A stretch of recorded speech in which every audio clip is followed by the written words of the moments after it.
So your friends have started preparing for their fantasy drafts, but lucky for you, they won't see this. Because these are the top 10 must-have wide receivers for 2023. And let's start with the Ravens rookie wide receiver, Zay Flowers, who is currently dominating training camp. A quote from Stephen King, who is a very credible source, said, "Ravens rookie wide receiver Zay Flowers is the most impressive rookie I've seen in 6 training camps." And NFL Rookie Watch put out a tweet, but the thing I want to focus on here is Flowers has reportedly been used all over the field in all 3 wide receiver positions, the X, the Y, and the Z, so the slot and the outside. That's good. It means he's versatile. Now, I wasn't the biggest fan of Zay Flowers a month or 2 ago, but based on the recent news that we've gotten, things are looking good for more than one reason. And we'll get into all of those, but right now, Flowers is going in the 10th round of fantasy drafts as the wide receiver 48, and I am officially in on him. So here's what you need to know for Flowers. First off, according to Player Profiler, his college dominator is about 47%. Now, what does that mean? It means he accounted for 47% of his offensive production, his team's production in college. Now, here's how crazy this was. In his final year, he had 130 targets, as you can see here. That translates to 11 per game. He had 81 more targets last year than anybody else on his college team at Boston College. And if you just look at his target shares by year, his final year, 30%, 27%, 27%. For instance, anything over 25% is elite. He had that all 3 years, proving he knows how to get open and earn targets. So this is all fantastic news, but here's the concerns. Flowers is smaller at 5'9" and 182 pounds, and his speed isn't elite for his size. But these concerns aren't that major because Zay Flowers was taken in the first round of the draft by the Ravens, the 23rd overall pick. And when you're taken this early, this type of investment and draft capital put behind you, you're going to get ample opportunities to succeed despite your size. And these are some interesting graphs here from PFF. Look at this contested catch. Even though he's a smaller receiver, the blue dot, the further to the right, the better, well above average right there. His yards per route run, his efficiency,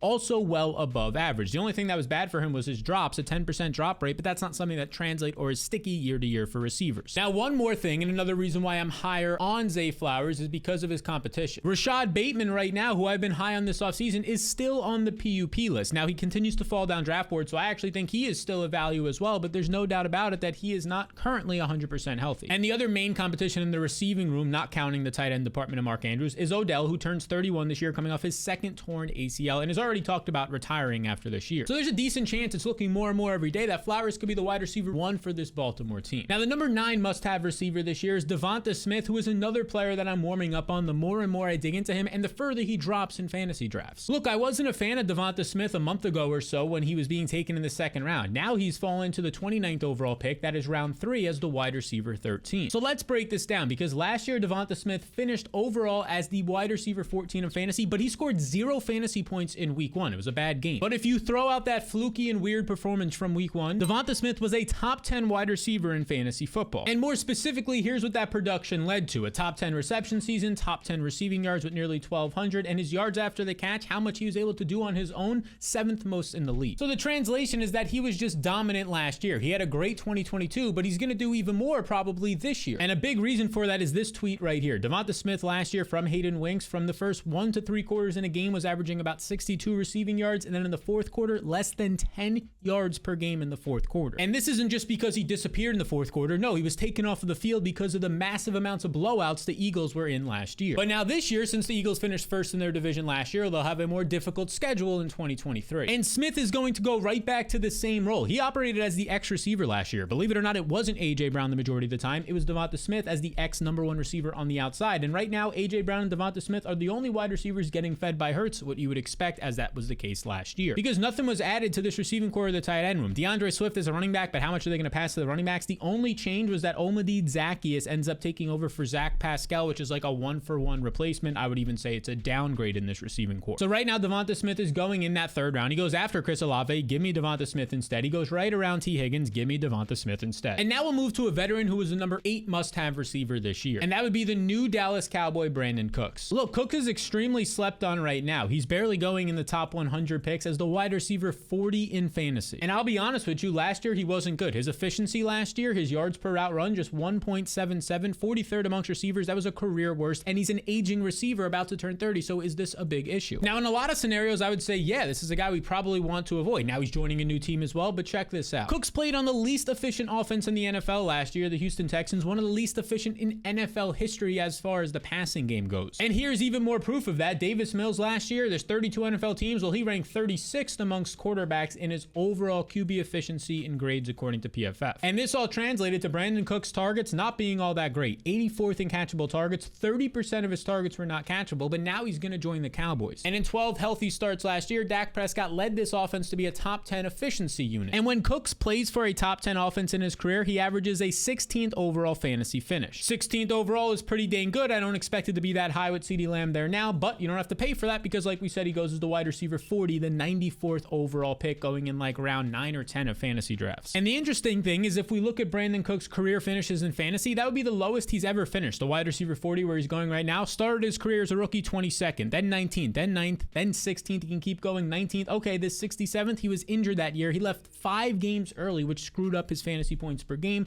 You keep going. 17th, 19th, and then last year, as bad as it got, one of the worst offenses in NFL history, 37th. And it's worth mentioning that he has no real competition in Dallas behind CeeDee Lamb, especially when you consider that Dalton Schultz is gone. And we can look through the competition pieces here. You have Michael Gallup, 91st in wide receiver efficiency last year. Kevontae Turpin, a special teams returner for the most part. Dennis Houston, 2 career catches. Jalen Tolbert, second-year player, apparently having a better training camp, but proved nothing last year. So there's not much here in the way of Brandon Cooks. So consider him and the number 7 must-have receiver. And now we go to the 23-year-old second-year player for the Washington Commanders, Jahan Dotson, the former Penn State product. And let's start with this tweet from Ryan Heath. He says, since 2010, 24 receivers drafted in the first round, like Jahan Dotson, have played 8+ games and average at least 10+ fantasy points as rookies. Dotson is one of these guys. Then of those guys, only 4 out of 24 failed to be a top 30 receiver the next year. So Jahan Dotson has really good chances and odds to finish as a top 30 receiver this year. But despite that information, Jahan Dotson goes as the 38th wide receiver in drafts. And by the way, he is better than your average first-round wide receiver just based on his first-year metrics. Dotson played in 12 games as a rookie and finishes a top 25 wide receiver in 50% of them. And the most interesting part is his tape. He's elite at getting open, already a top 15 route runner in the league. The fella is so good at getting open that last year he was 3rd amongst every receiver in the league, not just rookies, 3rd amongst all receivers in fantasy points per target versus man coverage. The translation is that he was getting open versus man coverage and earning points. And that's not all, because he only got better as the season went on. You can see right here, 19th overall, that's where he ranked amongst all receivers over the final 5 weeks of the NFL season. He was a top 20 wide receiver. Again, now goes 38th. And this includes good performances against the 49ers and Cowboys secondary last year that were good units. And Dotson did all this despite not having very good quarterback play. Like Brandon Cooks, Jahan Dotson's targets weren't good last year. 78th in catchable target rating, only 70% of his targets were catchable, meaning 30% of them, almost 1 out of every 3, were not catchable. But that didn't stop Dotson from doing this. He outscored Terry McLaurin in 60% of the games they played together. So when both of them were on the field last year, Dotson was the better fantasy wide receiver, and maybe even real-life wide receiver, but despite that, McLaurin goes in round 4 as the 48th overall player, 4 rounds before Jahan Dotson, just by the discount on the other Commanders receiver, second-year guy Dotson. Now, of course, the biggest counter to everything I'm saying is, well, Sal, the Washington Commanders quarterback situation is not great. And that would be true because their quarterbacks are Sam Howell, a second-year player who started the last game last year and looked okay, and then Jacoby Brissett. Right now, Howell is leading this competition in camp. And the truth is that it can't get much worse than last year for Jahan Dotson. And at least right now, we're getting some good reviews from Dotson himself on his quarterback in camp, calling him a quiet assassin. A lot of people say that he's a question mark. We're saying that he's an exclamation point, so that's at least some good news there. And apparently they have the strongest chemistry in camp. And if Sam Howell had a short lease, which could be possible, Jacoby Brissett would come in, and he's set back-to-back years of career-high efficiency, so he's only been getting better with age, maybe like a fine wine. So consider Dotson a great pick in the 8th round, and then go ahead and get this next number 6 must-have receiver. And we're going to head over to Atlanta with another second-year player who's also a nice breakout candidate, the former first-round pick from the Falcons, Drake London. London last year was very quietly an elite receiver. He was 12th overall in wide receiver efficiency. His yards per route run, like the best efficiency metric for a receiver, look at that. 12th overall was ahead of guys like Terry McLaurin, Jamar Chase, Amari Cooper, and right around some other elite prospects like Cooper Kupp and Amon-Ra St. Brown. And even more good news for his efficiency and how good of a player, elite player he is, he was second in the entire NFL on earning a target per route run. On 32% of the times he ran a route, he earned the target, 1 out of every 3. Only Tyreek Hill was better. Now here's his stat line from last year. It's pretty underwhelming, not the greatest, but I mean, for a rookie receiver 5 years ago, this would have been great news. Almost 900 yards, over 70 catches, 4 touchdowns, and he was expected to score 8 touchdowns, by the way, based on his usage. He got really unlucky. I mean, just look at this. Drake London last year, these are expected fantasy points based on your usage, how unlucky you were getting. He was a top 20 receiver based on his usage, but he actually finished outside the top 40 receivers. That's how unlucky he was. So he finished finished 17th overall in expected points. That's how good his role was, what he was supposed to score. But now he goes as the 25th wide receiver in drafts, maybe being a slight value. Now, the major concern is that the Atlanta Falcons ranked 31st in the league in pass plays per game last year. And they just spent a top 10 overall pick in the first round of the NFL draft on a running back, Bijan Robinson. Not just any running back, apparently the best since Saquon Barkley, Adrian Peterson of the draft. So it seems like their intentions are continuing to run the ball. This would obviously limit the volume of Drake London. However, the Falcons already threw only 22 times per game, historic lows last year, and he still saw 117 targets, 7 per game. So that's still pretty good volume. And if anything, if they just tick up a little bit in the passing volume, it's going to help London break out. And it's not like anybody's going to be stealing his targets. I mean, Kyle Pitts is there, of course, but in the wide receiver room, I mean, you have Mac Hollins as like the number 2 receiver on this team. That's interesting. He was 83rd in efficiency last year.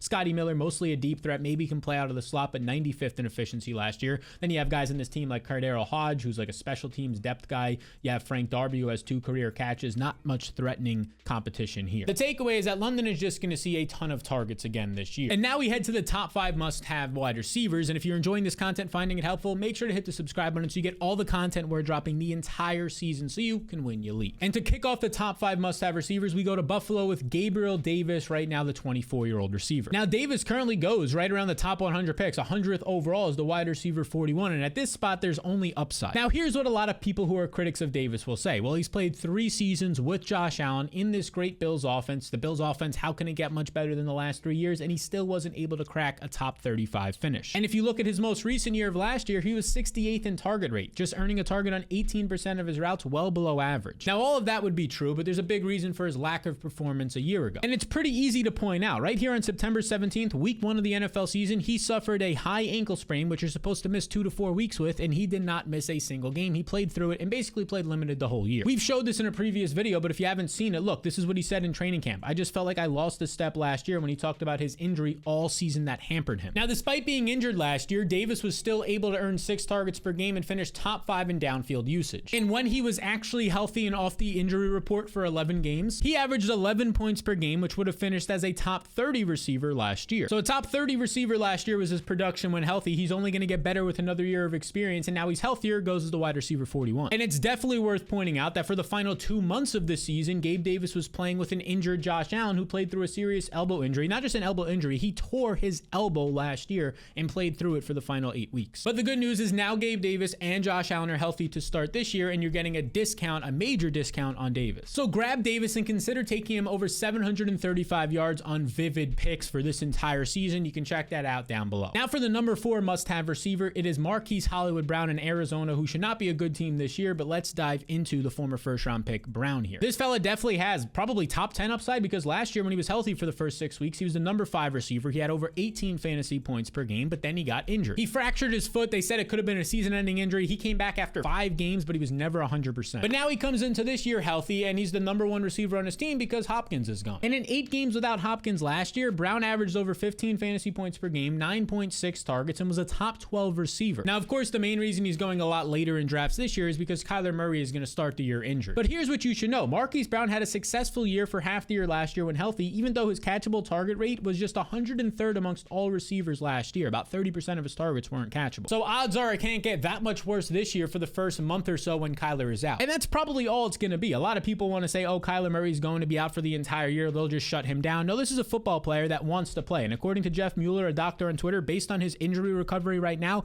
Kyler Murray should be back around week 5. A lot of people are just writing him off this season, but Marquise Brown will probably have his starting QB for the majority of the year. And it should be Colt McCoy to start the year. Maybe it'll be a dark horse like Clayton Tune, a rookie, but if it is indeed Colt McCoy, well, Marquise Brown in 2 games with Colt McCoy averages 8 targets per game, pretty good. So expect Hollywood Brown to be a target hog again this year because his competition isn't that strong. If you break down the competition, I'm a fan of Rondell Moore. Maybe he'll start to run more deep routes, but for the most part, that's going to be the role of Hollywood Brown. Michael Wilson is standing out in camp. I'm also a fan of him in like deeper 18 to 20 round leagues to get a last pick on him. But again, he is a rookie. Greg Dortch, really a slot only player. You keep going down. Zach Pascal, a slot player. Andre Boccicelli, a slot player. These are not threats to one Hollywood Brown. You even go to the tight end room. It's Zach Ertz coming off of an injury, a second-year player in Trey McBride who didn't show too much last year. Not a lot of threats. He's the clear elite receiver here in Hollywood Brown. So now we head into the top 3 must-have players. But before we get there, if you want to win your fantasy league and smack around your buddies this year, take home a championship, the Fantasy Blueprint is for you. It has all the tools and analysis you need to do just that. Like one piece of the puzzle here is our player tiers highlighted for best and worst values. Hollywood Brown, we just talked about, a top 30 receiver, receiver in tier 5. He is in green because he is indeed a value. Now, the blueprint is extremely simple to get. You just click the link in the description below or scan the QR code on the screen and follow the 2 simple steps. And I wanted to make this an easy no-brainer for you, the best value in the industry. So it's just $5 for the entire year this year, not just for your draft, but every single week up to your fantasy playoffs. And if you don't make your fantasy playoffs, look at this, it's risk-free. I'll just refund that $5, no risk at all. So to get your blueprint and join the thousands of other people already using theirs for this year, well, just scan the QR code or click the link below. And now for the number 3 must-have player. It's kind of this whole Denver Broncos starting receiver room. I like them in the order that they'll start: Jeudy, Sutton, and Marvin Mims. Let's break it down. They're all major values right now in drafts, and it starts with Jerry Jeudy, who last year from weeks 13 to 18 was the number 6 wide receiver in fantasy football, averaging 18.5 points per game on 7.5 targets. These were the only guys better than him: Keenan Allen, CeeDee Lamb, Jefferson, Devonta Smith, and AJ Brown. Oh, hey, check that out. Devonta Smith all the way up there. Now, Jeudy was able to do this despite dealing with 3 injuries and poor quarterback play last year. Jeudy ranked 43rd in catchable target rate his final 6 games. 25% of his targets weren't catchable. And the fellow was still able to produce a top 6 finish during that time. Then there's Courtland Sutton, who is quietly a cheat code wide receiver for fantasy. And those cheat codes for the wide receiver are your deep targets, your downfield usage, and your red zone usage. You know, your chances of scoring a touchdown. He was borderline top 10 in deep targets, and his red zone targets, he was 22nd,